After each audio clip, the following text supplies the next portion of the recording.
AF-74 Hindi. Lionel ने गहरी सांस ली। इस सूक्ष्म हलचल से आसपास की शक्तियां उसकी ओर उमड़ पड़ी, मानो उसकी त्वचा एक सूक्ष्म चमक से झिलमिला रही हो। आईना ने चुपचाप अपना युद्ध कुल्हाड़ा आगे बढ़ाया, उसके चेहरे का भाव उसके मुखौटे के पीछे छिपा हुआ था। उसने कोई तैयारी नहीं की थी, लेकिन उसका आभामंडल पहाड़ की तरह स्थिर और अविचल था। ये कहना सही होगा कि बहुत से लोग जो कुछ देख रहे थे उससे स्तब्ध थे। हालांकि अंततः श्वेत बेल्ट वालों को ही उनके वरिष्ठों द्वारा आगे बढ़ाया जाएगा। किसी ने कभी नहीं सोचा था कि यह सब स्वेच्छा से किया जाएगा। बचे हुए युवाओं की भीड़ में निस्संदेह बेयर रोज के सदस्य भी थे, जिन्होंने लियोनेल को तुरंत पकड़ लिया। न केवल बेयर रोज के लोग थे, बल्कि भीड़ में किंग ऑफ ओरेस गुट के सदस्य भी थे, जिनमें सारियत भी शामिल था। एक पल के लिए युवाओं को समझ नहीं आ रहा था कि क्या करें। दो लोगों के स्वेच्छा से ऊपर जाने से उन्हें ऐसा लग रहा था जैसे उनकी गति छिन गई हो। अगर वे पीछे हटते रहे और दूसरों को ऊपर जाने के लिए मजबूर करते रहे, तो शायद यह उनके लिए उतना फायदेमंद न हो जितना उन्होंने कभी सोचा था। तभी धरती हिल उठी। कोई भी यह सोच सकता है कि ऐसी घटना किसी भूकंप या दूर स्थित किसी बड़े विस्फोट के कारण हुई होगी, लेकिन जब उनकी नज़र स्रोत पर गई तो उन्हें केवल एक विशालकाय भालूनुमा आदमी दिखाई दिया जो धीरे धीरे आगे की ओर बढ़ रहा था। वह आदमी 2.5 मीटर लंबा था। ऊपर से नीचे तक वह एक मोटे गुलाबी सोने के कवच से ढका हुआ था। इस कवच की छाती पर एक दहाड़ते हुए भालू की छवि थी, जो लियोनेल को राजा आर्थर के सफेद शेर के कवच की बहुत याद दिलाती थी। कवच पर बारीकियां इतनी बारीकी से की गई थी कि वह युद्ध कवच से कहीं ज्यादा एक प्रदर्शन वस्तु लग रहा था। ये कल्पना करना मुश्किल था कि कोई इतना खूबसूरत क्राफ्ट युद्ध में ले जाएगा। इस कवच के बारे में शायद सबसे आश्चर्यजनक बात यह थी कि इसे सिर्फ एक व्यक्ति ने नहीं, बल्कि उससे कहीं ज्यादा लोगों ने पहना था। दरअसल कुल 12 लोग थे, और सभी ने यह विस्तृत कलाकृति पहनी हुई थी, जिससे संगठन की वर्दी पूरी तरह से छिप रही थी। डिजाइन जरा भी सूक्ष्म नहीं था। लियोनेल के लिए ये और भी स्पष्ट था कि ये लोग बेयर रोज से थे। हालांकि ये भी साफ था कि यह विशालकाय भालू जैसा आदमी रक्षक बनने के लिए आगे नहीं बढ़ रहा था। उसका निशाना साफ था, मानो इसकी पुष्टि करने के लिए जैसे ही वह विशालकाय व्यक्ति प्रतीक्षारत प्रतिभागियों की अंतिम पंक्ति से गुजरने वाला था, उसके हाथ आश्चर्यजनक चतुराई और तेजी के साथ बाहर की ओर बढ़ गए। इससे पहले कि कोई कुछ समझ पाता, उस विशालकाय आदमी ने अपनी बड़ी हथेलियों में 2 गर्दनें ले लीं। फिर एक तेज गति से उसने उन्हें हवा में एक चाप में उछाल दिया। हड्डी और मांस के पत्थर के मिलन की नीरस ध्वनि दर्द और भ्रम की कराहों के साथ गूंज रही थी। लेकिन बदकिस्मती से बेतरतीब ढंग से चुने गए इन 2 श्वेत बेल्टधारियों को अपनी इच्छा के विरुद्ध मंच पर पहले ही पहुंचना पड़ा। वे निराशा से इधर उधर देखने लगे, यहां तक कि एल्डर मैग्नारिल की ओर भी मदद के लिए एक नजर डाली। लेकिन जवाब में उन्हें बस एक उदासीन नजर और एक बर्फीले ठंडे वाक्य के रूप में मिला। पद छोड़ने से आपके बचाव के अधिकारों में से एक का हनन होगा। शब्दों की यह सरल श्रृंखला उन दोनों के सिर पर बर्फ के पानी की एक बाल्टी डालने के समान थी।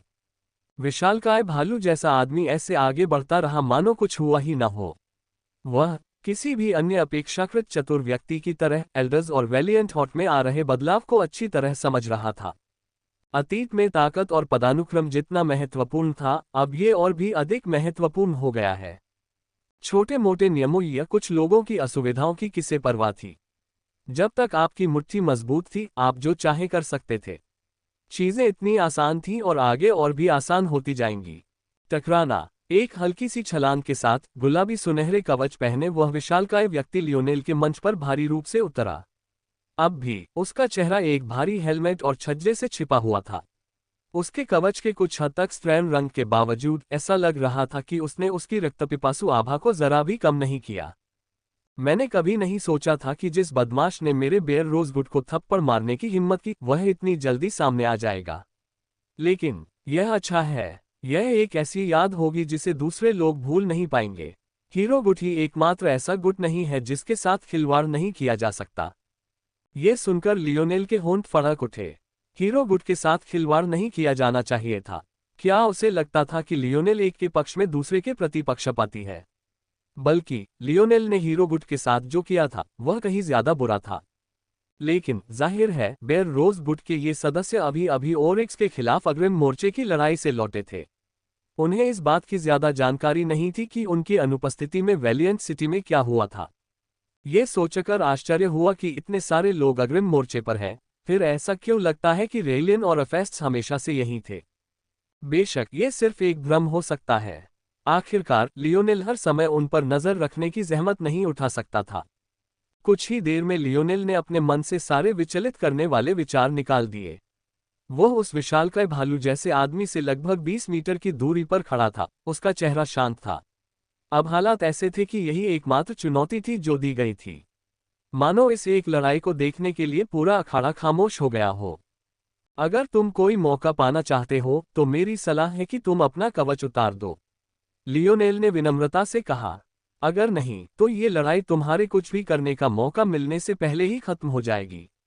विशालकाय आदमी ने घुरघुराते हुए कहा, मेरा नाम ड्यून है।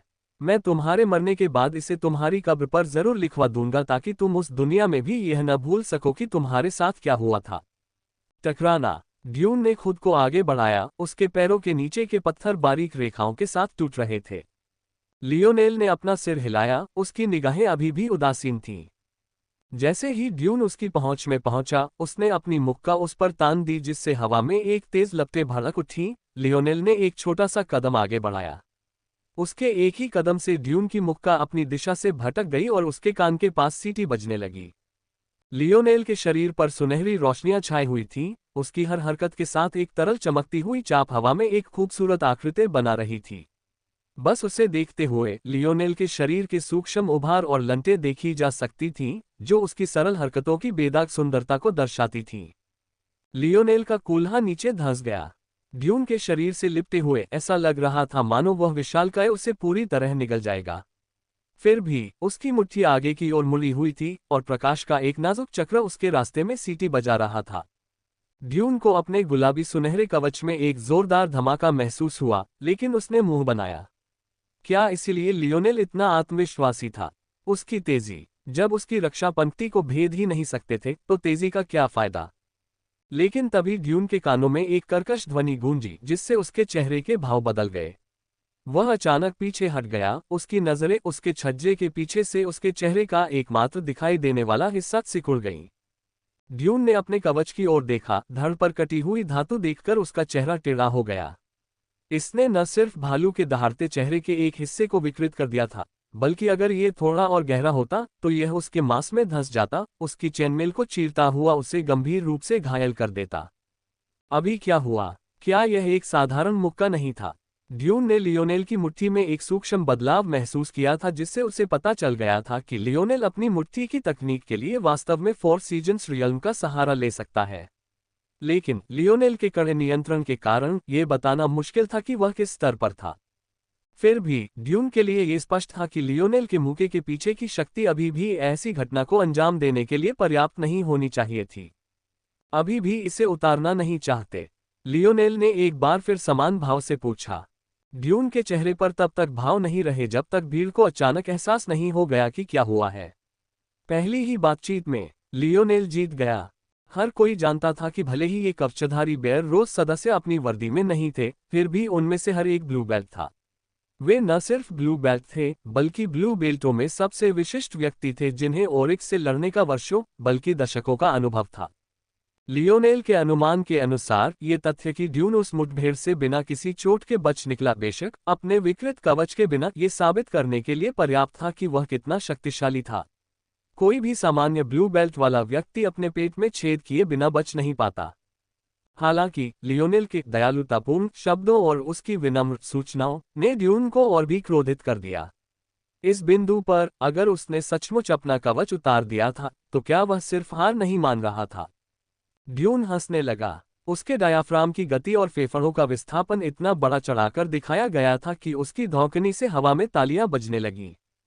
टकराना। ड्यून ने अपनी मुट्ठियां आपस में पटक दी, आग की चिंगारी हवा में फैल गई और अंगारों की तरह नाचने लगी। मैं तुम्हें जमीन पर पटकने में आनंद लेने वाला हूं।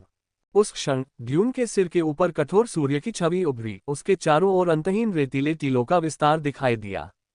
ऐसा लग रहा था जैसे आसपास का तापमान आसमान छू रहा हो। सूर्य की रोशनी की किरणें ड्यून के परावर्तक गुलाबी सुनहरे कवच से टकरा रही हों। भीड़ के चेहरे के भाव बदल गए। सब एक पल में समझ गए, ये 4 ऋतुओं की गर्मी थी। इतना ही नहीं, बल्कि उससे भी ज्यादा शक्तिशाली लग रहा था। ऐसे लोगों की संख्या बहुत कम नहीं थी जिन्होंने सिर्फ एक ऋतु पर ध्यान केंद्रित किया, उसे इस स्तर तक तैयार किया कि वह उन लोगों से भी आगे निकल गई जिन्होंने चारों ऋतुओं को समझ लिया था। कुछ मायनों में इन लोगों ने अपना रास्ता भी खुद बनाया, जिससे उनकी चार ऋतुओं के क्षेत्र की समझ किसी ऐसे व्यक्ति से कमजोर नहीं रही जिसने इसे खुद ही समझ लिया था। बेशक ऐसे लोग हमेशा एक पूर्ण फोर सीजन्स दायरे के स्वामी से थोड़े ही नीचे होंगे, लेकिन उनके साथ खिलवाड़ नहीं किया जा सकता था, खासकर तब जब लियोनेल को पहले से ही चौथे आयाम और अपने बीच की दूरी को पाटने के लिए फोर सीजन्स दायरे का इस्तेमाल करना था। ड्यून फिर आगे बढ़ा। इस बार वह सचमुच हवा में उड़ते हुए तोप के गोले की तरह था। लाल रंग की आग की धारियां उसके रास्ते में तबाही मचा रही थीं। वह अजेय लग रहा था, क्रोध का एक अछूता पिंड। लियोनेल की ठंडी उदासीन आंखों का मतलब ड्यून का उग्र क्रोध था। उसने समय रहते एक और कदम आगे बढ़ाया। उसकी हरकतें पानी की तरह तरल थीं। दरअसल उसके चारों ओर लहराता प्रकाश तत्व बिल्कुल समुद्र की लहरों की तरह प्रतिक्रिया कर रहा था। उसकी हर हरकत उसमें बदलाव की लहर भेज रही थी। इस बार हालांकि ड्यून तैयार था। उसका पहला मुक्का एक छलावा से ज्यादा कुछ नहीं था, दूसरा पहले से ही तैयार था, जो लियोनेल के सिर पर वार करने के लिए आगे बढ़ा। लियोनेल को इससे कोई परेशानी नहीं हुई। उसकी मुट्ठी और मुड़े हुए कंधे ने उसके चेहरे के एक तरफ को सुरक्षित रखा और उसके पैरों में एक हल्का सा बदलाव था जिससे तेज मुक्का उससे छूकर भी नहीं निकल पाया। ये झलक लियोनेल के शरीर को जलाकर राख कर देने के लिए पर्याप्त होनी चाहिए थी, लेकिन लपटें उसकी त्वचा को चीरती हुई इधर उधर नाच रही थी, मानो आग कांच पर फैल रही हो। ड्यून की सीमा में खड़े लियोनेल के शरीर पर एक चमकदार सुनहरी रोशनी छा गई। उसकी मुट्ठियां आगे की ओर उठी और हवा में मुक्कों की बौछार होने लगी। कंधा जोड़, छज्जा, कूल्हे का जोड़, कोहनी। लियोनेल की गति इतनी तीव्र थी कि ड्यून प्रतिक्रिया नहीं कर सका।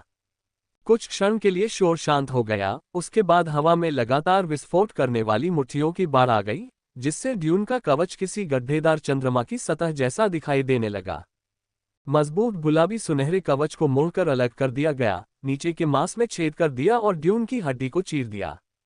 शायद अगर वह एक अनुभवी युद्धवीर न होता तो ड्यून दर्द से कराह उठता, लेकिन लियोनेल के निशाने पर आए इलाकों की वजह से ड्यून युद्धक्षेत्र या अपने प्रतिद्वंद्वी को देख भी नहीं पा रहा था।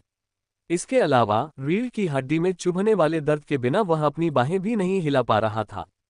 वह खत्म हो गया था। लियोनेल ने मन ही मन सिर हिलाया। पहले तो तुम धातु का पूरा कवच पहनते हो, फिर उस तत्व का इस्तेमाल करते हो जिससे मुझे सबसे कम डर लगता है। मानो तुम हारना चाहते हो। लियोनेल ने ऊपर देखा। वह अभी भी ड्यून के हमले की रेंज में था, लेकिन उसे यह भी अच्छी तरह पता था कि यह विशालकाय आदमी हिलने वाला नहीं था। लियोनेल के हर घूंसे ने उसके कवच में एक घूमता हुआ छेद कर दिया था, जिससे उसके शरीर में छर्रे के टुकड़े घुस गए थे।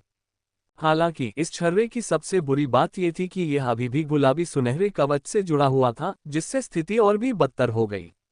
अगर ड्यून हिलना चाहता तो न सिर्फ उसे अपने ही अंगों को काटना पड़ता, बल्कि उसे अपने ही कवच की मजबूती से भी जूझना पड़ता।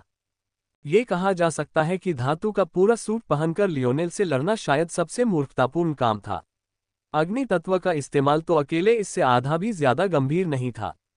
लियोनेल को नहीं पता था कि मोरालेस परिवार का कोई दुश्मन है भी या नहीं, हालांकि वह अंदाजा लगा सकता था कि शायद होगा। कोई भी संगठन कितना भी शक्तिशाली क्यों न हो, उसके विरोधी जरूर होंगे। हालांकि लियोनेल को यह अंदाजा लगाने की जरूरत नहीं थी कि ये दुश्मन चाहे जो भी हो, उनके पास इस तरह का कवच होना नामुमकिन है। या तो वे धातु कवच बिल्कुल नहीं पहनेंगे, या फिर वे कवच को मंत्रमुग्ध करने का कोई तरीका खोज लेंगे ताकि धातु सिनर्जी वाले लोग उसमें हेरफेर करने से रोक सकें। धातु के हथियारों का सामना करना एक अलग मामला था। अक्सर उनमें बल डाला जाता था जिससे लियोनेल का नियंत्रण बिगड़ जाता था, और हथियार अक्सर इतनी तेज गति से चलते थे कि लियोनेल उन्हें नुकसान पहुंचाने से पहले संभाल नहीं पाता था। लेकिन इस तरह का कवच व्यावहारिक रूप से एक स्थिर लक्ष्य था। सीधे शब्दों में कहें तो ड्यून हारना चाह रहा था। लियोनेल ने आगे बढ़कर ड्यून की छाती पर अब विकृत भालू को छुआ। उसने सिर हिलाते हुए आह भरी। हर हाल में उसे ड्यून को मार ही देना चाहिए। जाहिर है अगर वह दूसरी तरफ होता तो ड्यून उस पर कोई दया नहीं दिखाता। क्या हत्या करना वाकई एक जरूरी अति थी? उसने तो बस एक दुकान ही ले ली थी, है ना? उसने तो उनके किसी सदस्य को भी नहीं मारा था। यह आयामी श्लोक सचमुच बहुत हास्यास्पद था। लियोनेल ने अपनी हथेली को आगे की ओर धकेला, जिससे गुलाबी सुनहरे भालू का आकार तब तक विकृत होता रहा जब तक कि उसका मूलाकार दिखाई नहीं देने लगा। ड्यून के हेलमेट से खून बह रहा था। शुरू से आखिर तक उसने एक शब्द भी नहीं कहा, दया की भीख मांगने के लिए भी नहीं। लियोनेल बाकी बचे 11 गुलाबी सोने के कवचधारी योद्धाओं की क्रोध भरी निगाहों को महसूस कर सकता था, लेकिन उनमें से किसी ने भी एक शब्द भी नहीं कहा। ये स्पष्ट था कि वे सभी योद्धा थे जिन्होंने बहुत कुछ देखा था। चूंकि उन्होंने कुछ करने का साहस किया था, इसलिए उन्होंने मरने का भी साहस किया था। शायद वेलिएंट हॉट अभी पूरी तरह से सड़ा नहीं है, लियोनेल ने बेसुध होकर सोचा। लियोनेल की हथेली मुट्ठी में भींच गई, मानो एल्यूमिनियम के टुकड़े की तरह। ड्यून की छाती की प्लेट उखड़ गई। लियोनेल ने नीचे की ओर वार किया और ड्यून के शरीर से कवच को फाड़ दिया। एक लात से उसने ड्यून के अधजले शरीर को अखाड़े से बाहर भेज दिया। ड्यून हकलाया और खांसा और अनिच्छा के भाव से आसमान की ओर देखा।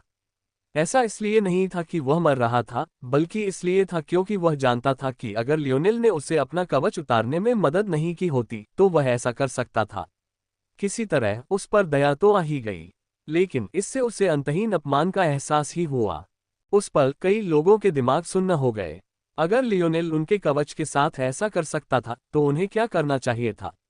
लियोनेल ने अपने हाथ में रखे गुलाबी सोने के बड़े टुकड़े को देखा और उसे एक तरफ फेंक दिया। ड्यून अपनी शारीरिक स्थिति के बावजूद धीरे धीरे खुद ही ऊपर उठ गया, ये जानते हुए कि कोई उसे लेने नहीं आएगा। दरअसल वह चाहता भी नहीं था कि कोई आए। बिना पीछे देखे वह उसके शरीर को घसीटता हुआ ले गया, जिससे उसके पीछे खून का निशान रह गया। शुरू से आखिर तक बाकी 11 ने ड्यून की तरफ एक नजर भी नहीं डाली। हर एक लियोनेल को जानलेवा इरादों से घूर रहा था। साफ जाहिर था कि वे सभी 10 मिनट का समय खत्म होने का इंतजार कर रहे थे और हर कोई उसे टुकड़े टुकड़े कर देने के अलावा और कुछ नहीं चाहता था। खामोश भीड़ में निगमीर बुरी तरह कांप उठा। वह, जो लियोनेल से एक बार पहले भी लड़ चुका था, जानता था कि वह पहले इतना शक्तिशाली नहीं था। उसे हराने का उसका सारा विचार मानो खिड़की से बाहर चला गया था। उसका शरीर ठंडे पसीने से भीग गया था। होरेस के राजा गुट के सदस्य मुंह भींचे देखते रहे। इतनी ताकत के साथ क्या लियोनेल को हराने की उनकी योजनाएं भी कामयाब हो सकती थीं? निगमीर की निगाहें गुस्से से चमक उठीं, उसकी नजरें लियोनेल से आईना पर घूम गईं। उसे अपना बदला लेना ही था। उसे अपना बदला लेना ही था, चाहे कुछ भी हो जाए। निगमीर का शरीर चमक उठा, चारों ओर तेज हवा का झोंका आया और कई लोग अचंभित हो गए। बहुत से लोग अभी भी यह समझने की कोशिश कर रहे थे कि अभी क्या हुआ था। किसी ने नहीं सोचा था कि कोई और इस समय चुनौती पेश करेगा। निगमीर का शरीर लियोनेल के मंच के ऊपर से गुजरा, मानो उसे कोई उकसावे में लाया गया हो, और फिर आईना के मंच पर जोर से गिरा। उसका मन क्रोध से व्याकुल हो गया, जिससे उसके आसपास की पवन तत्व शक्ति ने भी उसी तरह प्रतिक्रिया व्यक्त की। लियोनेल ने भौहें चढ़ाईं, उसकी उंगलियां फड़क रही थीं। उससे एक घुटन भरी आभा निकल रही थी। अगर नियम न होते तो वह उसी समय निगमीर पर हमला कर देता। अगर आईना के खिलाफ यह एक सामान्य चुनौती होती तो कोई समस्या नहीं होती, लेकिन यह बिल्कुल भी समस्या नहीं थी। लियोनेल के अत्याचार से निगमीर का शरीर कांप उठा, लेकिन उसने दांत पीस लिए। उसका क्रोध उसके विवेकशील दिमाग पर हावी हो गया। वह आसमान में हंसा, तुम बस वहीं खड़े रहो और देखो। निगमीर आगे बढ़ा, उसकी गति दिमाग सुन्न करने वाली थी। हवा ने उसे घेर लिया, एक हाथी दांत का कवच प्रकट हुआ और उसके हाथ में 4 मीटर लंबा भाला दिखाई दिया। मरना। निगमीर ने अपने पास से कुछ चमकता हुआ देखा। उस पल उसे लगा जैसे दुनिया बदल गई हो, एक तरफ ऊपर की ओर खिसक रही हो और दूसरी तरफ नीचे की ओर। वह समझ ही नहीं पाया कि क्या हुआ था, जब तक कि वह जमीन पर गिर नहीं गया। उसका शरीर बीच से 2 हिस्सों में बंट गया। भीड़ में फिर से सन्नाटा छा गया जब लहराते बालों वाली एक नकाबपोश सुंदरी के चारों ओर रक्त की बूंदें गिरने लगीं। आईना निगमीर के गिरे हुए शरीर की ओर पीट करके खड़ी थी। हालांकि उसका चेहरा दिखाई नहीं दे रहा था, लेकिन उसके मुखौटे की दरारों से जो ठंडी नजर दिखाई दे रही थी, वह सिहरन पैदा करने के लिए काफी थी। लियोनेल और आईना के बीच का अंतर बहुत गहरा था। न कोई दया थी, न कोई हिचकिचाहट, न कोई छोटा सा मौका। जैसे ही निगमीर ने उसे ऐसे संकेत दिए, उसने उसे वहीं गिरा दिया जहां वह खड़ा था। उस पल आईना गुस्से से लाल हो गई थी। वह सिर्फ बेयर रोज के सदस्यों पर ही नहीं, लियोनेल पर भी गुस्सा थी। उसे शायद लगता होगा कि अपने दुश्मनों को इस तरह माफ कर देना ठीक है, लेकिन जब एक बदतमीज दरिंदा जिसने अभी अभी उसके आदमी को मारने की कोशिश की थी, इतनी आसानी से छूट गया तो उसकी क्या प्रतिक्रिया होती। पीड़िता के लिए माफ करना हमेशा आसान होता है, लेकिन उन लोगों का क्या जो पीड़िता की परवाह करते हैं? क्या उसे भी सब कुछ छोड़ देना चाहिए था? आयना को लगा कि शायद वो बहुत ज्यादा उत्तेजित हो गई है, लेकिन ये एहसास उसे दबा रहा था। उसे पता नहीं कितनी बार लियोनेल से कहना पड़ा होगा कि वो इस तरह दया दिखाना बंद करे। उसे नहीं पता था कि उसे कब एहसास होगा कि आज दिखाई गई थोड़ी सी दया अगली बार उसे नुकसान पहुंचा सकती है। ये इतना गुस्सा दिलाने वाला था कि वो अभी उसकी तरफ देखना भी नहीं चाहती थी। यदि निगमिर समय पर आकर उसे अपनी भड़ास निकालने का मौका न देता तो वह शायद पहले ही भड़क चुकी होती। उसके सीने में बेचैनी का माहौल चारों ओर फैल गया, और अब उसे अगले शिकार के लिए 10 मिनट इंतजार करना था। आयना को खुद इस बात से नफरत थी कि वह इतनी हिंसक प्रतिक्रिया देती है। जब भी कोई बात लियोनेल से जुड़ी होती तो उसे शांत रहना मुश्किल होता जाता। हालांकि विडंबना यह है कि लियोनेल भी उसके साथ ऐसा ही व्यवहार करता था, लेकिन लियोनेल की तुलना में जो केवल उसकी रक्षा करना चाहता था, आयना को लियोनेल के कुछ कार्य कभी कभी बहुत निराशाजनक लगते थे। उसे उन सभी नए छात्रों को बचाने में कोई आपत्ति नहीं थी, क्योंकि वह जानती थी कि यह लियोनेल की बड़ी योजना का हिस्सा था, और अब यह योजना पूरी तरह से कारगर साबित हो रही है। लेकिन उस समय सीनियर लू को छोड़ने का क्या मतलब था, और इस ड्यून किरदार का क्या? वह कब तक ऐसे ही रहेगा? अरे! आयना की अंबर आंखें लाल हो गईं। उसने हाथ बढ़ाकर निगमीर की लाश की ओर झपट्टा मारा। फिर जो हुआ उससे भीड़ कांप उठी। निगमीर की लाश के दोनों हिस्से एंध गए। अगले ही पल जमा हुआ सारा खून एक बिंदु पर उछलकर लाल रंग का एक गोला बन गया, जिससे निगमीर की लाश एक ममीकृत आकृति से ज्यादा कुछ नहीं लग रही थी। लेकिन ये भी ज्यादा देर तक नहीं चला। कुछ ही देर बाद निगमीर के शरीर का जो कुछ बचा था वह राख की तरह हवा में उड़ गया और धूल के बेमतलब कणों की तरह उड़ता चला गया। यह ऐसा दृश्य था जिसे कोई भी व्यक्ति अपने जीवन में कभी नहीं भूल सकता। खून आईना के पास ऐसे तैरता रहा मानो उसका अपना कोई दिमाग हो, वहां मडराता हुआ और अब तेज होती धूप को प्रतिबिंबित करता हुआ। यह उस दृश्य की एक खामोश याद दिलाता रहा जो उन्होंने अभी अभी देखा था। लियोनेल की भौहें गहरी हो गईं, लेकिन आखिर में वह सिर्फ आह भर सका। आयना के लिए उसकी भावनाएं चाहे कितनी भी गहरी क्यों न हो, उसने अभी तक उसे यह नहीं बताया था कि वह उससे प्यार करता है। शायद इसलिए क्योंकि उसे उन शब्दों का मतलब नहीं पता था, या शायद इसलिए कि उसे अभी भी यकीन नहीं था कि वह जानता है या नहीं। अब तक उनका रिश्ता कई बाधाओं को पार कर चुका था, लेकिन विडंबना यह है कि जो बाधा अभी तक पार नहीं हुई थी वही पहली बाधा थी जिसका उन्होंने सामना किया था। उस दिन आयना के नाजुक छोटे हाथ द्वारा किसी दूसरे इंसान के दिल को भेदने की छवि हमेशा के लिए उसकी आत्मा में अंकित हो गई। वह जानता था कि उसने ऐसा क्यों किया था। वह उसे बता रही थी कि वह ऐसी ही इंसान है, वैसी ही जैसी वह हमेशा से रही है। स्कूल में जिस सौम्य शालीन युवती को वह जानता था, वह लाक्षणिक और वास्तविक दोनों ही रूपों में उसके द्वारा ओढ़ा गया एक मुखौटा मात्र थी। उसने उस दिन कॉनराड की हत्या न सिर्फ अपने दोस्तों की रक्षा के लिए की, बल्कि उसे ये दिखाने के लिए भी कि जिस लड़की को वह पसंद करता था वह बिल्कुल नहीं थी। उसने ये कदम तब उठाया जब वह जानती थी कि इससे न सिर्फ कॉनराड बल्कि उसकी अपनी सगी बहनें भी उससे दूर हो जाएंगी। और यह काम कर गया था। इसने उसे एक ऐसे गर्त में धकेल दिया था जिससे वह अब तक उबर नहीं पाया था। शायद वह इसे नजरअंदाज करने में और भी बेहतर हो गया था, न ज्यादा न कम। ये बहुत मजेदार था। ऐसा लग रहा था कि वह ठीक यही करने में माहिर था, चीजों को नजरअंदाज करना। यहाँ तक कि इस बिंदु तक भी उसे अभी भी विश्वास नहीं था कि वह अपने दादा की विचारधारा के साथ खड़ा हो सकता है, बिना यह महसूस किए कि दुनिया के बारे में उसकी समझ खत्म हो रही है। लियोनेल को बस इतना पता था कि वह ऐना को इतना पसंद करता था कि वह इस स्पष्ट संघर्ष को भी नजरअंदाज कर सकता था।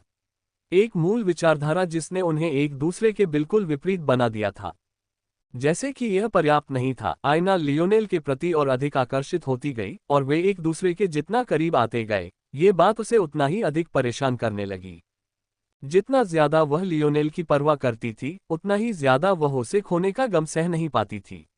उसके मन में लियोनेल की कोमलता ही ऐसी चीज थी जो ऐसी स्थिति पैदा कर सकती थी। यही वह चीज थी जो उसके सामने चमकते इस सूरज को, इस आदमी को जिसे वह इतनी गहराई से प्यार करती थी, हमेशा के लिए गायब कर सकती थी और कभी वापस नहीं आ सकती थी। लियोनेल कुछ कड़वाहट से मुस्कुराया। चूंकि आईना ठीक थी, इसलिए वह बस उसे यूं ही रहने दे सकता था और उसे अपनी भड़ास निकालने दे सकता था। हालांकि अब वह भी नाराज था। अगर उस रेलियन के तौर तरीके न होते, अगर इस बहादुर दिल के तरीके न होते, अगर इस शापित आयामी छंद के तरीके न होते, अगर सब कुछ शांतिपूर्ण होता, अगर कोई संघर्ष न होता, तो क्या उसकी आईना को हर समय ऐसी परस्पर विरोधी भावनाएं महसूस करनी पड़ती? लियोनेल का जबड़ा कस गया, उसकी बाहें उसकी भालू जैसी छाती पर थीं। वह दूर तक शून्य दृष्टि से देख रहा था, उसका आभामंडल और भी भारी होता जा रहा था। उसके पैरों के नीचे का पत्थर टूट गया और कराह उठा, लेकिन उसने इस पर ध्यान नहीं दिया, क्योंकि उसकी निगाहें क्रोध के विभिन्न स्तरों के बीच घूम रही थीं। उसी समय पत्थर का मंच हिल गया, क्योंकि एक अन्य लाल सुनहरे बख्तरबंद योद्धा ने लियोनेल का सामना किया। इस बार जब उनकी नज़र लियोनेल से मिली, तो ऐसा लगा जैसे किसी जंगली जानवर ने उन्हें जकड़ लिया हो। ऐसा लगा जैसे लियोनेल पूरी दुनिया को जलकर राख होते देखना चाहता हो। ऐसा प्रतीत हो रहा था कि मानो नरक की गहराइयों से आग की लपटें निकल रही हों। बेयर रोजवुड के सदस्यों के कवच उतारते ही धातु की खनक सुनाई दी। एक के बाद एक टुकड़े जमीन पर गिरे और शांत अखाड़े में गूंज उठे। ऐसा लग रहा था मानो इस चयन के दौरान की गई हर क्रिया का एक गहरा अर्थ था, मानो हर लड़ाई उन्हें अपनी सीटों से बांधे रखे। दर्शकों को भी समझ नहीं आ रहा था कि ऐसा क्यों हो रहा है, लेकिन फिर भी ऐसा लग रहा था जैसे पत्थर के मंच पर नहीं, बल्कि धातु के टुकड़े उनके दिलों पर टूट रहे हों। हालांकि बेयर रोजवुड के सदस्य ने एक शब्द भी नहीं कहा, लेकिन जबरदस्ती कवच उतारना ही उनके लिए काफी अपमानजनक था। ऐसा लग रहा था मानो वहां खड़े होकर ही लियोनेल उनके चेहरे पर कालिक पोत रहा हो। हालांकि ड्यून की तुलना में बेयर रोजवुड का ये सदस्य कहीं ज्यादा शांत था। जब तक उसने अपना हेलमेट उतारकर उसके अंदर का भावशून्य चेहरा दिखाया, तब तक दर्शक उसके युद्धग्रस्त शरीर को पूरी तरह से देख चुके थे। हालांकि यह गुट का सदस्य मांसपेशियों की मजबूती और तेज गति वाले तंतुओं के मामले में एफेस्ट से एक स्तर नीचे था, शायद 2 या 3 स्तर भी, लेकिन उसके शरीर की ताकत निर्विवाद थी। यहां तक कि उसके शरीर पर पड़े निशान भी उसकी ताकत को कम नहीं कर रहे थे, बल्कि उसे और बढ़ा रहे थे, जिससे देखने वालों की सांसें थम सी गईं। उस समय भीड़ में कई लोग थे जिन्होंने लियोनेल से पहले उस युवक को अचानक पहचान लिया। विडंबना यह है कि यह वही युवक था जिसका हीरो पीक से भी झगड़ा हो गया था। लेकिन लियोनेल की तरह किसी भी पीक में शामिल न होने के बजाय उसने उनके सीधे प्रतिद्वंद्वियों के पीक में शामिल होने का फैसला किया। जो लोग उसे जानते थे वे उसे जेरेन द साइथ कहते थे, इस तथ्य के बावजूद कि वह कभी भी दरांती नहीं चलाता था। लियोनेल अपनी बाहें छाती पर रखे खड़ा था, 1 इंच भी नहीं हिला और जेरेन को अपना कवच उतारते हुए देख रहा था। हालांकि तकनीकी रूप से लड़ाई शुरू हो चुकी थी, लियोनेल को इसकी कोई परवाह नहीं थी। उसके पैरों के नीचे के पत्थर हिलने लगे और हल्के लाल रंग में चमकने लगे। जेरेन के कवच का आखिरी टुकड़ा जमीन पर गिर गया। उसकी हथेली पलट गई, जिससे एक कटाना हथियार दिखाई दिया, जिसकी लंबाई बहुत ज्यादा थी और जिसका मोड़ भी उतना ही बेहुदा था। जेरेन ने अपनी पूरी ताकत लगाकर उसे अपने सामने पत्थर पर टिका दिया, लेकिन सिर्फ उसकी हल्की सी हरकत से ही तलवार धंस गई। बिना किसी स्पर्श के पत्थर 2 टुकड़ों में विभाजित हो गया, जिससे 4 मीटर लंबा घुमावदार ब्लेड उसकी गहराई में चला गया। लियोनेल मोरालेस, क्या ये है? लियोनेल ने कोई जवाब नहीं दिया, उसका चेहरा शांत बना रहा। उसकी धड़कनें पहाड़ की तरह स्थिर हो गईं, उसकी हर धड़कन उसके पूरे शरीर में खून का एक उछाल पैदा कर रही थी। दबाव के कारण उसकी नसें और धमनियां मुश्किल से हिल पा रही थीं, उनकी मजबूत दीवारें और भी तेज गति प्रदान कर रही थीं। लियोनेल अवचेतन रूप से अपने दिल की ताकत को नियंत्रित करता प्रतीत होता था, हर धड़कन उसकी भावनाओं को प्रतिबिंबित करती थी। तुम्हारे अंदर नई व्हाइट बेल्ट पाने की काफी क्षमता है। हालांकि कुछ सीमाएं ऐसी होती हैं जिन्हें तुम पार नहीं कर सकते, चाहे तुम में कितनी भी क्षमता क्यों न हो। उपनेता अबेथोर अपने परिवार की विरासत छीनने के लिए तुमसे व्यक्तिगत रूप से निपटने के लिए यहां नहीं आ सकते, और सच कहूं तो वे तुमसे व्यक्तिगत रूप से निपटने की जहमत भी नहीं उठा सकते। मैं ही तुम्हें तुम्हारे रास्ते से हटाऊंगा। आप क्या कर रहे हैं? मंच अचानक कांप उठा, जमीन में 1 इंच धंस गया। हवा मानो ढह गई, अंतरिक्ष की बारीक लहरें हर दिशा में फैल गईं। पहली नजर में ऐसा लगा जैसे अखाड़े में काली बारिश की बारीक रेखाएं गिर रही हों। मैं इस बकवास से सचमुच थक गया हूं। लियोनेल ने एक कदम आगे बढ़ते हुए फिर कहा। भूकंप और भी तीव्र हो गया, जमीन कराहने और चीखने लगी। क्या तुम सब सचमुच मुझे मार डालने के लिए इतने आतुर हो? क्या तुम्हें अच्छा लगेगा अगर मैं तुम्हारे सिर भाले पर रख दूं? अगर मैं तुम्हारी लाशों का अपमान करूं? अगर मैं तुम्हारी कब्रों पर पेशाब कर दूं? क्या तुम यही चाहते हो? जेरेन के हाथ कांपने लगे, उसकी भौहें हल्की सी सिकुड़ गईं। उसकी हथेलियां पसीने से तर हो गईं, उसके नियंत्रण से बाहर उसके कटाना का मूड भीग गया। कपड़े की पकड़ फिसलन भरी हो गई। लियोनेल की आवाज मानो किसी गहरे नरक से उठ रही थी। उसके आसपास की लपटें हवा को चटकने और फूटने पर मजबूर कर रही थीं, जो भी नमी थी वह जलकर राख हो गई थी। मैंने तुमसे एक सवाल पूछा था। लियोनेल के शब्दों ने जेरेन के दिल पर गहरी चोट कर दी। जेरेन के होंठ कांप रहे थे। उसकी सहज प्रवृत्ति चीख रही थी, उसकी नसें तड़प रही थीं। उसे लगा जैसे उसका सामना किसी और एक सरदार से हो रहा हो।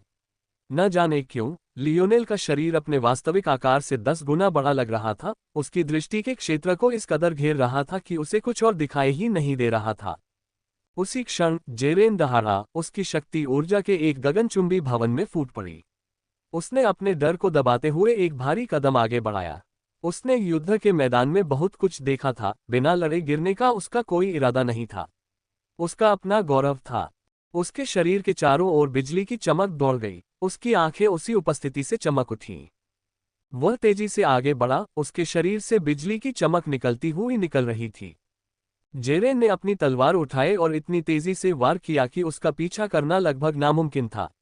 दर्शकों को बस टिमटिमाती हुई छवियों का एक मेहराब दिखाई दे रहा था, मानो उसके पंख के रास्ते में कटाना का पंखा खुल रहा हो। उसी समय लियोनेल की हथेली पलट गई और एक लचीला 4 मीटर लंबा भाला प्रकट हुआ। उनकी कलाई के एक झटके से धातु के टकराने की ध्वनि वहां उपस्थित सभी लोगों के कानों में गूंज उठी। जेरेन की पुतलियां सिकुड़ गईं। लियोनेल के भाले की नोक उसकी धार को सहजता से संतुलित कर रही थी। दरअसल वह अपने लंबे घुमावदार कटाना में एक दरार साफ देख सकता था। अगर काचा टकराना, आग के एक विस्फोट ने जेरेन को जमने पर मजबूर कर दिया। उसने देखा कि उसके 4 मीटर लंबे ब्लेड का 2 मीटर हिस्सा हवा में उछल गया, चांदी के पहिए की तरह घूमता हुआ, और फिर नीचे पत्थर में ऐसे धंस गया जैसे मक्खन में गर्म चाकू घुस गया हो। भीड़ में भाला चलाने वालों की आंखें चौड़ी हो गईं। उल्कापिंड प्रभाव। जेरेन ने अपने कटाना के बचे हुए आधे हिस्से को देखा, उसका दिमाग पूरी तरह से खाली था। इसमें कोई आश्चर्य की बात नहीं थी कि भीड़ दंग रह गई। उल्कापिंड प्रभाव एक टियर 7 तकनीक थी, इसे सीखना तो बस महीनों के प्रशिक्षण वाले ब्लू बेल्ट वाले ही कर सकते थे। ये वैलिएंट हॉट की सबसे शक्तिशाली और विनाशकारी तकनीकों में से एक थी, बस। लेकिन न केवल इसका प्रयोग करना, बल्कि इसे इतनी सटीकता और नियंत्रण के साथ प्रयोग करना भाला चलाने वालों को असमंजस में डाल देता था। सबने इसे साफ साफ देखा था। भाला और कटाना पहले टकराए। उन्हें लियोनेल को अपने भाले की नोक कटाना के ब्लेड के किनारे पर संतुलित करते हुए भी देखने का मौका मिला।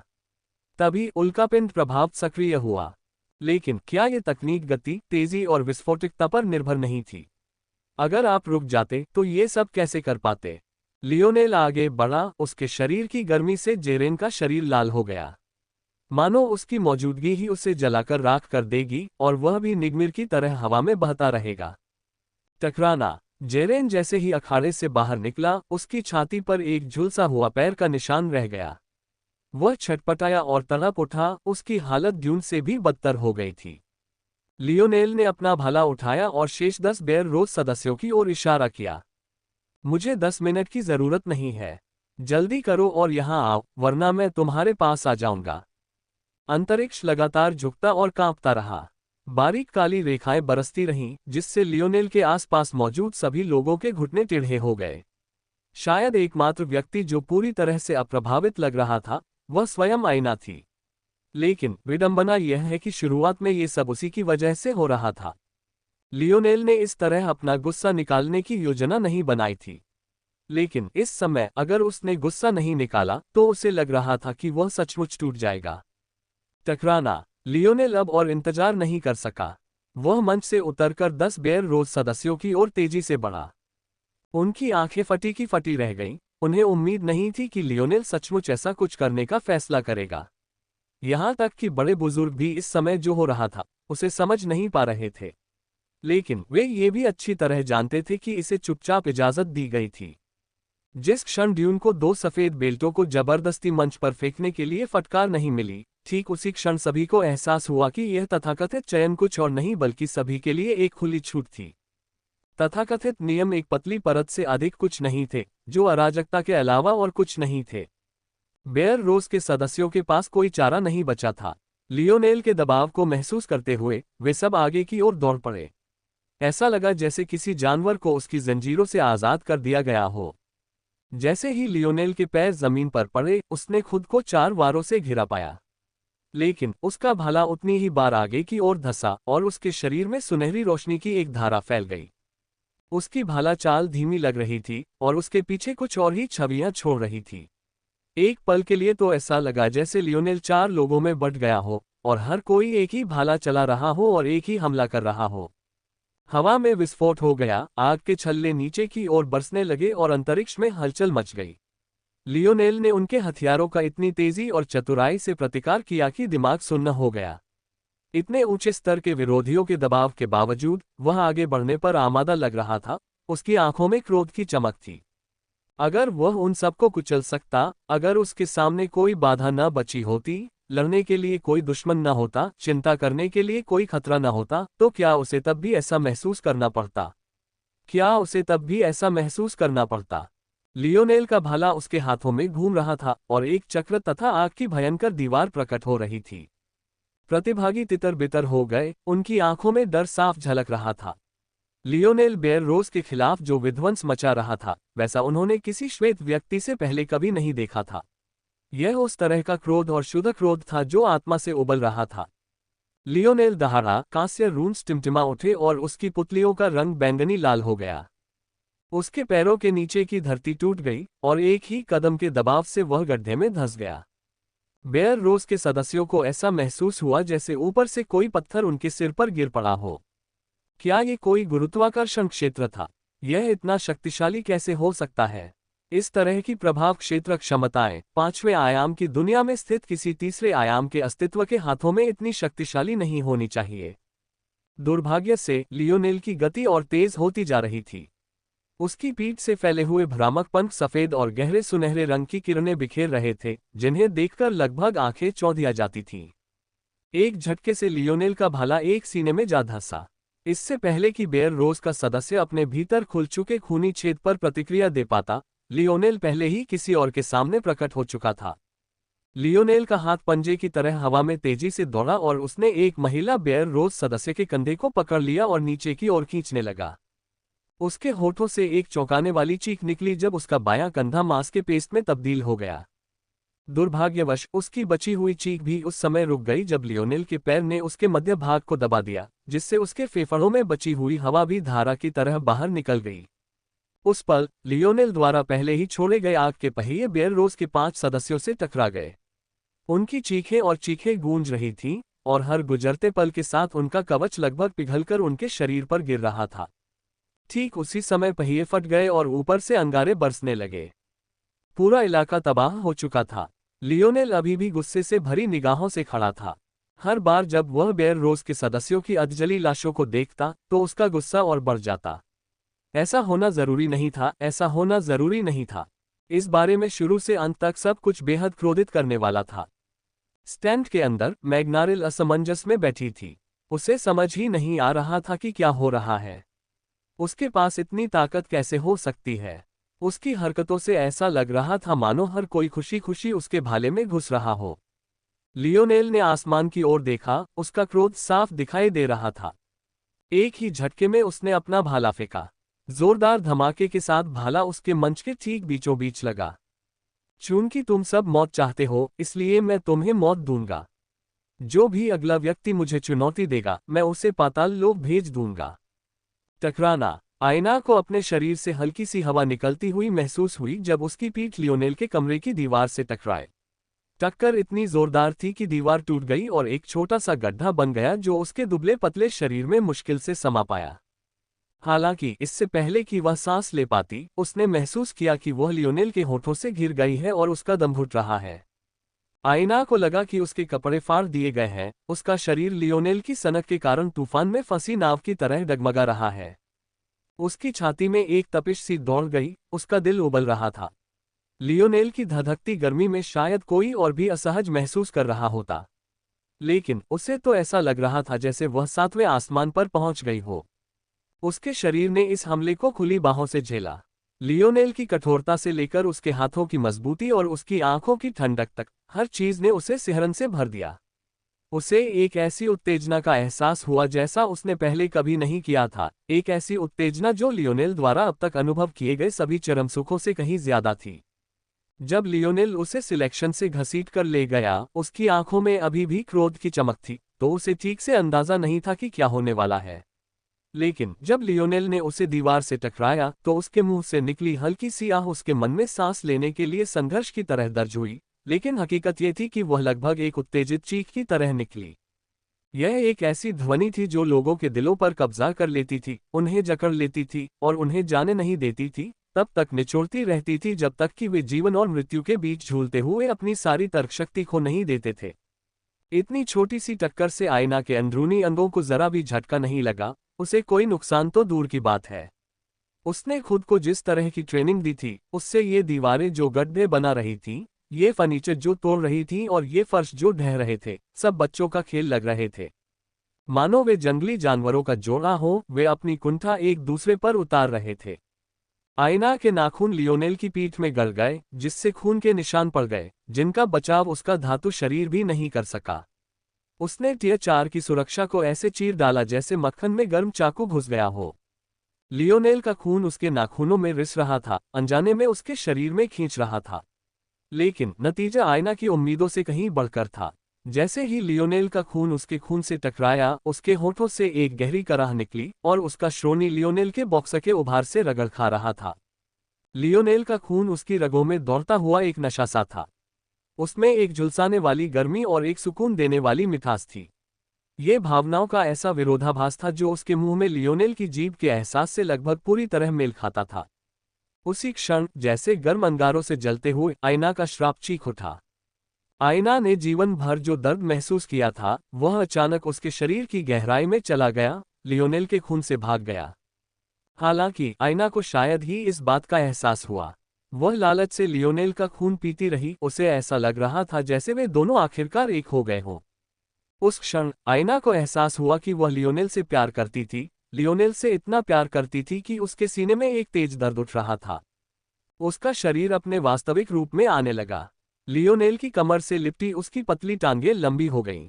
उसके वक्ष पट्टी के कपड़े से टकराते उसके स्तन लियोनेल की मदद के बिना भी अपने लिए रास्ता बनाने की धमकी दे रहे थे। उसके दाग पहले ही गायब हो चुके थे और उसके पीछे एक ऐसा सुंदर चेहरा छोड़ गए थे कि मानो दुनिया की सारी ऊर्जाएं गुनगुना रही हो। उसके कूल्हे भरे हुए हो गए, उसका नितंब गोल हो गया, उसके बाल लंबे हो गए। लियोनेल का दिमाग इतना ज्यादा गणनाशील था कि वह इन बदलावों को नजरअंदाज कर पाया और उसे तुरंत समझ भी आ गया कि क्या हो रहा है। उसका दिल धड़कते हुए उसकी छाती से बाहर निकला, उसकी पसलियों से टकराया और आयना की पसलियों तक कंपन पहुंचाया। लियोनेल के पेट के निचले हिस्से में गर्मी बढ़ती जा रही थी। उसके तेज खून ने उसके लिंग को इतना कड़ा कर दिया था कि वह उसके बॉक्सर के इलास्टिक बैंड से बाहर निकल आया। आयना ने अपनी जांघों के अंदरूनी हिस्से में तीखेपन का एहसास महसूस किया, उसका शरीर उत्तेजना से कांप उठा। उसकी अंबर जैसी आंखें सुनहरे रंग में चमक उठीं और उसके शरीर से एक जबरदस्त मानसिक प्रभुत्व झलक रहा था। उसने आगे की ओर धक्का दिया, उसकी पतली टांगें जमीन को छू रही थीं और उसने लियोनेल को सामने वाली दीवार से टकरा दिया। उसकी ताकत इतनी ज्यादा थी कि वह पूरी तरह से ढह गई। हालांकि उसे पता ही नहीं चला कि उसके रसीले होंठ लियोनेल के होठों को ढंक रहे थे और उसकी खूबसूरत टांगें उसकी पैंट से इतनी शान से बाहर निकल रही थीं कि उसकी बराबरी करना नामुमकिन था। नीचे की त्वचा से कसी हुई काली पैंटी ने उसके पूरे शरीर को उभार दिया था। लेकिन लियोनेल को यह मनमोहक दृश्य बस एक पल के लिए ही देखने को मिला, उसके बाद उसने उस मुलायम छोटी गुलाबी जीभ को अपने मुंह में सरकते हुए महसूस किया। सिर्फ 5-7 की लंबाई से आयना की लंबाई 6-0 से ज्यादा हो गई थी, यानी वह लियोनेल से सिर्फ 3 या 4 इंच छोटी रह गई थी। अपने पंजों के बल थोड़ा सा उठकर वह उन होठों का स्वाद ले पा रही थी जिनका स्वाद उसे तृप्त नहीं कर पा रहा था।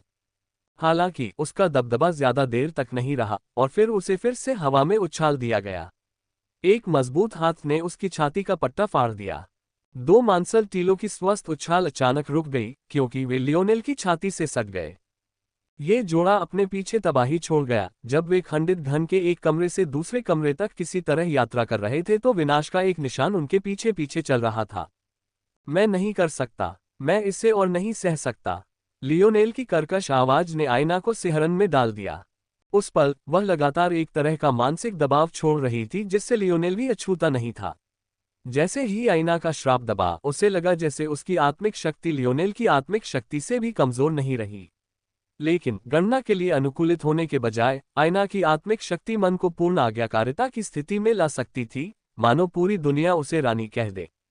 आयना के कूल्हे हिल गए। उसका एक हाथ लियोनेल की गर्दन के चारों ओर लिपटा हुआ था और दूसरे हाथ से उसने अपनी तनपेंटी को उतार दिया। त्वचा के खिलाफ त्वचा के थपथपाने की नर्म ध्वनि के साथ लियोनेल ने महसूस किया कि उसका लिंग धीरे से त्वचा की नाजुक परतों को चीर रहा है, इतना नर्म कि उसका दिमाग खाली हो गया। आयना बहुत शर्मा गई। क्या तुम्हारे पास कॉन्डोम है?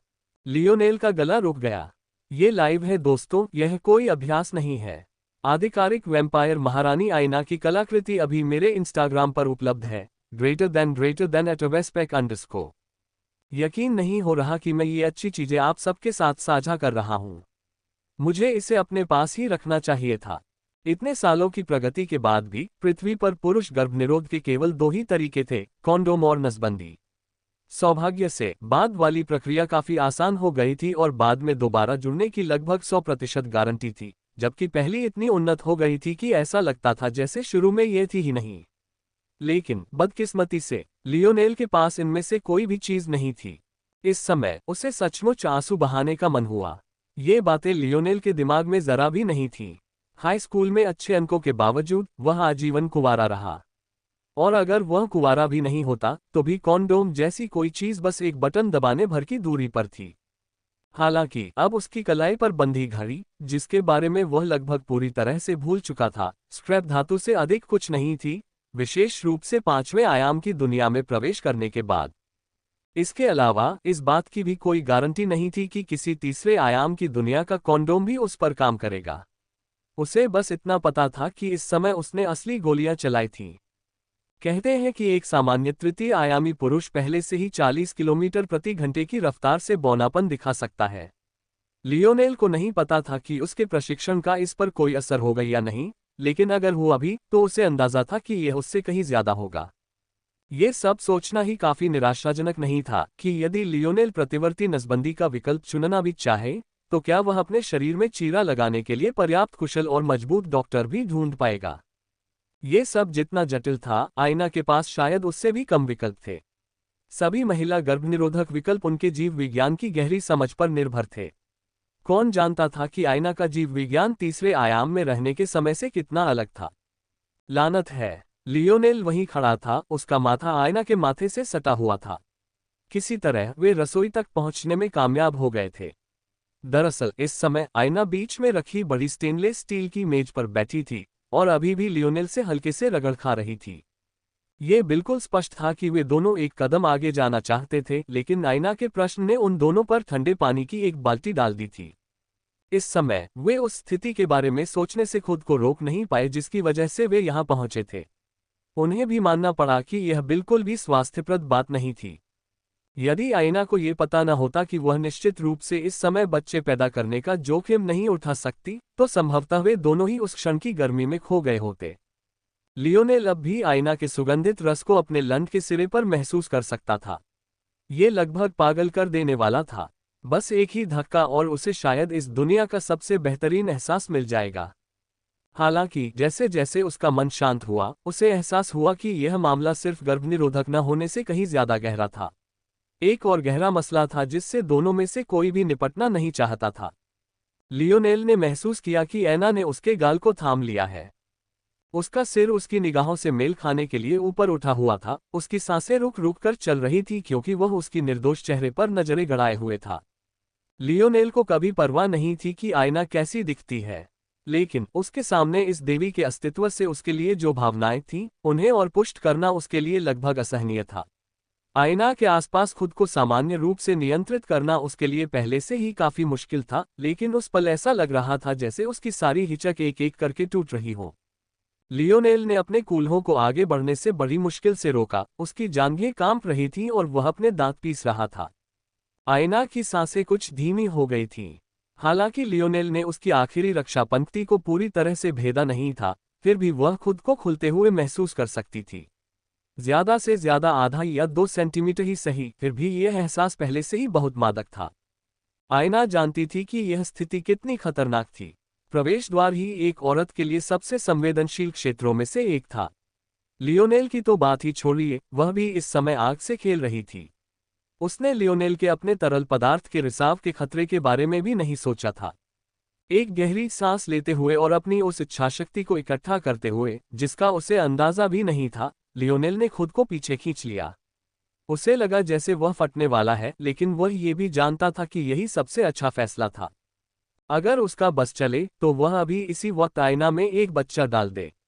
ऐसा करना शायद उसका स्वार्थ होता, लेकिन जिस तरह आईना उसे सुरक्षित रखना चाहती थी, उसी तरह वह भी उसे सुरक्षित रखना चाहता था। वह शक्तिहीन था, इसलिए उसके पेट को गोल-मटोल बनाना और उसके पैरों को सूजा देना ही एकमात्र उपाय था जो वह सोच सकता था। लियोनेल इतना विचलित था कि उसे पता ही नहीं चला कि कब आईना ने खुद को स्टील की मेज से नीचे धकेल दिया और उसका हाथ खींचने लगी। वह उसके पीछे पीछे चल रहा था, उसकी कमर के हिलते हुए पेंडुलम पर ध्यान ही नहीं दे पा रहा था।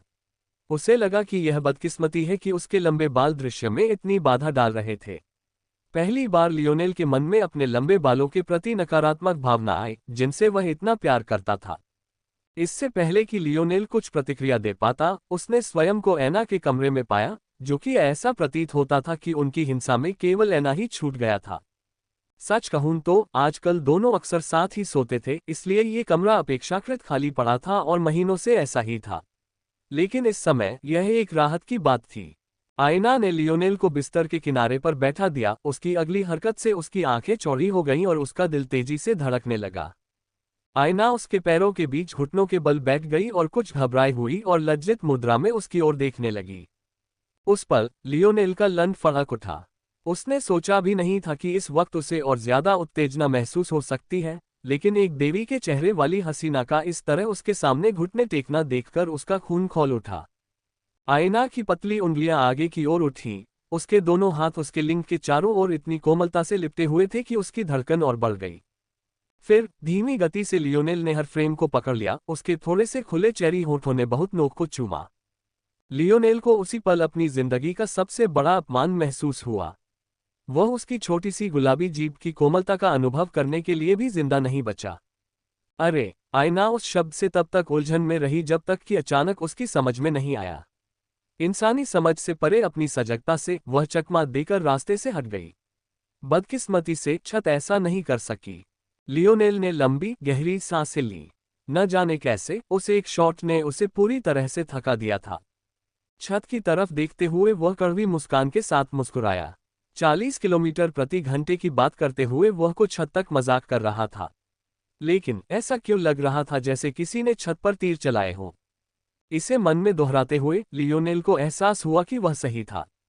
कम से कम कई 100 किलोमीटर का अंतर था, और आवाज कहीं ज्यादा थी, जिससे उसका असर और भी ज्यादा हो गया। आयना, जो अभी भी लियोनेल के सामने घुटनों के बल बैठी थी, उसका सिर रास्ते से हट गया था, अचानक खिलखिला उठी। लियोनेल का गला रुंध गया। उद्धरण चिन्ह ... तुम किस बात पर हंस रहे हो? यह मेरी गलती नहीं है कि तुम अचानक सक्कुबस में बदल गए। हालांकि आयना बस खिलखिलाती रही। वह लियोनेल पर नहीं हंस रही थी, बल्कि वह खुशी में हंस रही थी। न जाने क्यों, इन घटनाओं ने उसे बहुत खुश कर दिया। एक पल के लिए मानो वह अपनी सारी चिंताएं भूल गई हो। एक परवाह करने वाली पत्नी की तरह आयना ने अपने कमरे में एक गीला तौलिया ढूंढा और लियोनेल के लिंग को हल्के हल्के हाथों से साफ करना शुरू कर दिया।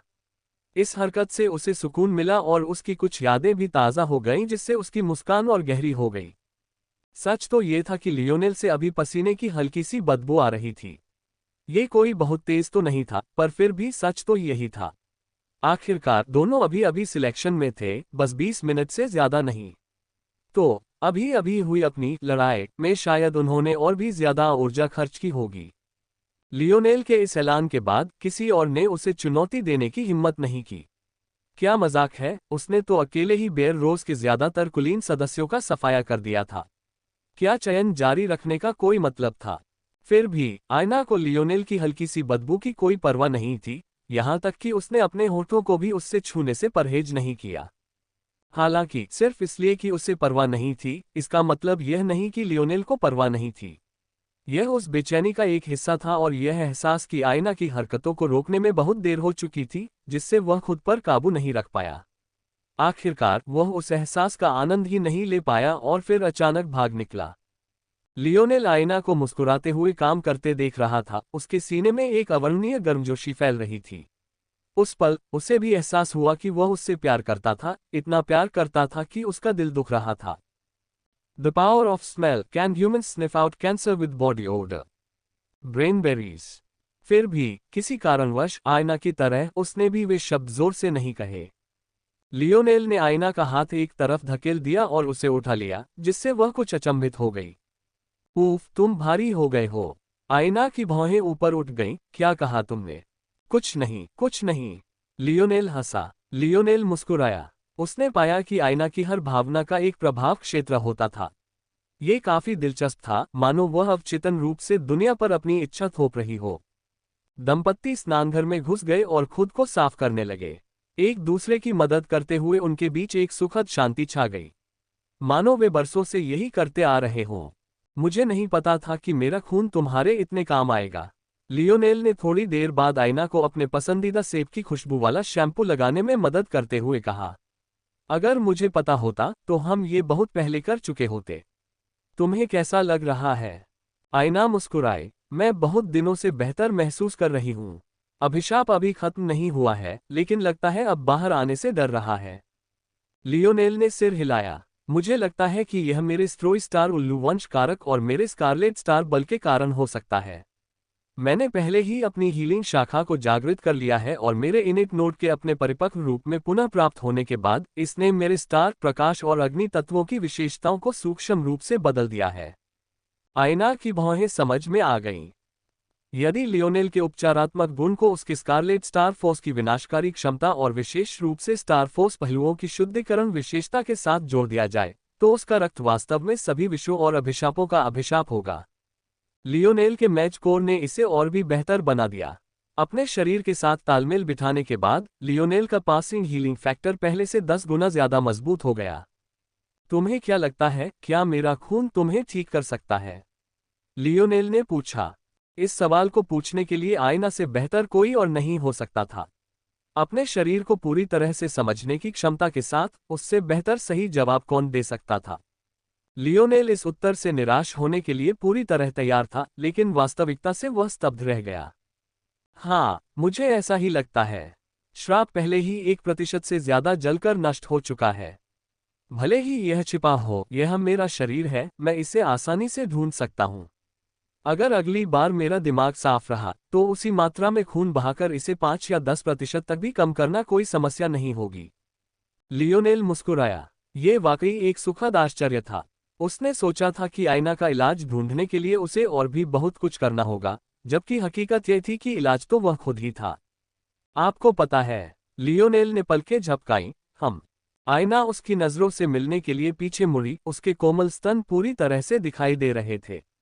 वे किसी कुशल मूर्तिकार के हाथों से गढ़े गए अमृत की बूंदों जैसे लग रहे थे। उनके छोटे, गुलाबी उभार खासकर अभी भी लियोनेल को सांस लेने में तकलीफ दे रहे थे। यह एक ऐसा घातक संयोजन था जिसने एक अन्यथा स्वस्थ पल को बर्बाद कर दिया। आयना मुस्कुराई, पर उसे लियोनेल की नजरों से कोई फर्क नहीं पड़ा। उसे इसकी आदत हो गई थी। उद्धरण चिन्ह ... तुम्हारा खून बहुत कीमती है, आयना ने आगे कहा। मेरे पास तो बस थोड़ा सा खून था, लेकिन मुझे लगा कि मेरी ताकत में जबरदस्त इजाफा हुआ है। क्या तुम सच में मुझे इतना खून देना चाहते हो? लियोनेल ने अपनी भौहें उठाईं। तुम अभी क्या बकवास कर रहे हो? मुझे इसकी क्या परवाह है? लियोनेल ने अपना सिर हिलाया और हाथ आगे बढ़ाकर आयना के गाल सहलाए। उसकी त्वचा हमेशा से इतनी मुलायम थी, लेकिन उसके दागों के निशानों के बिना वह बेहद कोमल लग रही थी। आयना ने अपने पैरों की उंगलियों तक खुद को ऊपर उठाया और लियोनेल के होठों पर एक कोमल चुंबन दिया। लियोनेल के हाथों ने आयना की आकृति को रेखांकित किया। उसका शरीर इतना भरा हुआ था कि उसे लगा जैसे वह अपनी उंगलियां उसकी कोमलता में खो देगा। जब तक उसने उसकी गांड को मुट्ठी में पकड़ा उसे लगा कि उसकी सांसें पहले ही तेज हो चुकी हैं। अब भी उसका स्पर्श महसूस करते हुए उसे यह समझ पाना मुश्किल हो रहा था कि कोई चीज इतनी अच्छी कैसे लग सकती है। इतनी लचीली, इतनी लचीली। बस एक मजबूत मांसपेशी का स्पर्श था और उसके चारों ओर एक ऐसा कोमल मांस था जिसका वर्णन शब्दों से परे था। आओ, आयना ने पीछे हटते हुए लियोनेल के होंठ काटते हुए एक प्यारी सी प्रतिक्रिया दी। उद्धरण चिन्ह डॉट डॉट डॉट। अगर तुम और जोर से खींचोगे तो उन्हें फाड़ दोगे। लियोनेल ये शब्द सुनकर हंस पड़ा। आयना की आवाज में उसके रूपांतरण के बाद एक हल्का सा बदलाव आया। लियोनेल इसे सबसे अच्छे ढंग से इस तरह बयां कर सकता था जैसे दो रेशमी चादरें एक दूसरे पर फिसल रही हों। उसकी लय उसके कानों में गुदगुदी कर रही थी, हर कदम पर उसे लुभा रही थी। वह सचमुच खुद को रोक नहीं पाया, लेकिन इस बार उसने खुद पर काबू पा लिया। एक दिन जब सही समय आएगा वह उसकी परिपक्वता का स्वाद चखेगा। और उम्मीद है कि तब तक उन दोनों के बीच जो मुद्दे अभी तक सुलझ नहीं पाए थे वे भी सुलझ जाएंगे। दोनों में से कोई भी इन मुद्दों पर बात करने को उत्सुक नहीं लग रहा था, लेकिन पहली बार लियोनेल को ऐसा नहीं लगा कि वह इनसे भाग रहा है, बल्कि उसे समझ नहीं आ रहा था कि वह अपनी भावनाओं को शब्दों में कैसे बयां करे, और आयना भी कुछ ऐसी ही थी। लेकिन लियोनेल को इसकी कोई चिंता नहीं थी। क्या सारे रिश्ते सहज ही चलते हैं? अपने सीमित अनुभव के बावजूद लियोनेल को ऐसा नहीं लगता था। हमेशा ही खींचतान होती रहती है, दोनों पक्षों को प्रयास करना पड़ता है। पर्याप्त समय मिलने पर लियोनेल को पूरा विश्वास था कि वे दोनों मिलकर ये कदम उठा पाएंगे। और जब वह दिन आएगा तो वह इस देवी में एक बच्चा जरूर डालेगा। आखिरकार उसे यह सुनिश्चित करना था कि सबको पता चले कि वह उसकी है। लियोनेल को अचानक अपनी कमर पर चुभन महसूस हुई। तुम किस बुरे विचार के बारे में सोच रहे हो? लियोनेल स्तब्ध रह गया, फिर जोर से हंस पड़ा। ऐसा लग रहा था कि शाप के हटने के बाद आयना की इंद्रियां लगभग पूरी तरह से ठीक हो गई थीं। मानो अब वह उसके मन की बात पढ़ सकती थी। कुछ खास नहीं, बस कुछ क्षेत्र चिन्हित करने के बारे में सोच रहा था। लियोनेल ने कुटिल मुस्कान के साथ कहा। क्षेत्र? अब मैं क्षेत्र हूं। आयना ने बड़े प्यार से पलकें झपकाईं, हालांकि उसकी निगाहों में एक खतरनाक रोशनी छिपी हुई थी। जाहिर है मुझे तुम्हें ठीक से चिन्हित करना होगा। हम नहीं चाहेंगे कि कोई और तुम पर दावा करने की कोशिश करे, है ना? ये कितना शर्मनाक होगा। मैं समझ गया। मुझे लगता है कि बेहतर होगा कि हम पहले तुम्हें चिन्हित कर लें। हालांकि किसी इलाके के तौर पर नहीं। मुझे लगता है कि तुम एक अच्छे छोटे पिल्ले बनोगे। मैं तुम्हारे लिए एक अच्छा पट्टा लाऊंगा। मैं नहीं चाहूंगा कि तुम दूसरे इलाकों को चिन्हित करो जो तुम्हारे नहीं हैं, है ना? ये कितना शर्मनाक होगा। आयना की आंखें एक खूबसूरत चमकती रोशनी से झपक रही थीं, उसकी मुस्कान बेहद खूबसूरत थी। उसकी निगाहों का मानसिक दबाव इतना अधिक था कि लियोनेल ने लगभग उससे पूछ ही लिया कि पट्टा कहाँ है, ताकि वह जाकर उसे ले आ सके। तारांकन वैलिएंट हॉट जोन के खुलने का समय जल्दी ही आ गया। आमतौर पर प्रवेश करने वालों को तैयारी के लिए कुछ हफ्तों या महीनों का समय मिलता था, लेकिन इस बार ऐसा लग रहा था जैसे सब कुछ बहुत तेजी से हो रहा था। जोन के उद्घाटन का समय चयन के अगले दिन चुना गया। चूंकि चुने गए प्रतिभागियों में से केवल एक को ही चोट लगी थी, इसलिए यह निर्णय लिया गया कि आराम के लिए समय की आवश्यकता नहीं है। हालांकि आश्चर्य की बात यह थी कि यह घायल छात्र कोई और नहीं बल्कि रेडलिस था, जो अपने लिए चौथा और अंतिम स्थान हासिल करने में सफल रहा था। लियोनेल द्वारा बेयर रोज के सदस्यों को खत्म करने के बाद परिदृश्य बदल गया था। हालांकि ये निश्चित रूप से इतना नहीं बदला होना चाहिए था कि रेडलिस को जगह मिल सके। आखिरकार अभी भी किंग ऑफ ओरिस के सदस्य बचे हुए थे। सेवरहॉट गुट के सदस्य थे जिन्होंने कोई कदम नहीं उठाया था, और उसके ऊपर कीरो गुट के अन्य सदस्य भी थे। तब ये कहा जा सकता है कि यद्यपि लियोनेल के कार्य से निस्संदेह रेडलिस को मदद मिली थी, लेकिन यदि उसके पास स्वयं इतनी ताकत नहीं होती तो वह कभी इतनी दूर तक नहीं पहुंच पाता। ऐसी बात लियोनेल को जरूर हैरान कर देती। अगर उसे पता होता तो लियोनेल और आयना दोनों ने लगभग एक दिन से बाहर की दुनिया में कदम नहीं रखा था और बस एक दूसरे की संगति का आनंद ले रहे थे। यहाँ क्या हो रहा है यह उन्हें तब तक पता नहीं चलता जब तक वे वास्तव में सामने नहीं आ जाते। हालांकि इस समय बहुत से लोग पहले से ही वैलिएंट पिलर्स के आसपास इकट्ठा हो रहे थे। वैलिएंट हॉट जोन में प्रवेश का समारोह ऐसा नहीं था जो उन्हें अक्सर देखने को मिलता था, इसलिए बहुत से लोग इसे मिस नहीं करना चाहते थे। इसके अलावा प्रवेश द्वार के पास रहने से कुछ छोटे मोटे लाभ भी मिलते थे। ऐसा कहा जाता था कि पास रहने वालों को वीर स्तंभों की आभा का आशीर्वाद मिलता था, जिससे उन्हें कुछ छोटी मोटी सफलताएं मिलती थीं। यद्यपि उनका लाभ प्रवेश करने वाले युवाओं के बराबर तो नहीं होगा, लेकिन कम से कम कुछ तो होगा, है ना? फिर भी माहौल उत्तेजित होने के बजाय काफी गंभीर था। स्तंभों के मध्य में बुजुर्गों का एक समूह खड़ा था, लेकिन उन सबके बीच एक व्यक्ति अलग दिख रहा था। ये व्यक्ति कोई और नहीं बल्कि संगठन के वर्तमान प्रमुख हचिन थे। इतनी उम्र होने के बावजूद उनका शरीर ऊर्जा से लबालब भरा था और उगते सूरज की रोशनी में उनकी कांसे जैसी मांसपेशियां चमक रही थीं। चूंकि यह आदमी अभी तक चुप था, इसलिए किसी को भी एक शब्द भी बोलने की हिम्मत नहीं हुई। उद्धरण चिन्ह डॉट डॉट डॉट। क्या आप मुझे कम से कम शेर या बाघ का पालतू जानवर या कुछ और नहीं बनने दे सकते? एक पिल्ला क्यों? ये पति पत्नी का दुर्व्यवहार है। आपकी पत्नी कौन है? दोनों आवाजें ज्यादा तेज नहीं थीं, लेकिन दूसरी आवाज ने खास तौर पर सबके दिलों को छू लिया। उन्होंने इससे पहले कभी इतनी सुकून देने वाली और आकर्षक आवाज नहीं सुनी थी।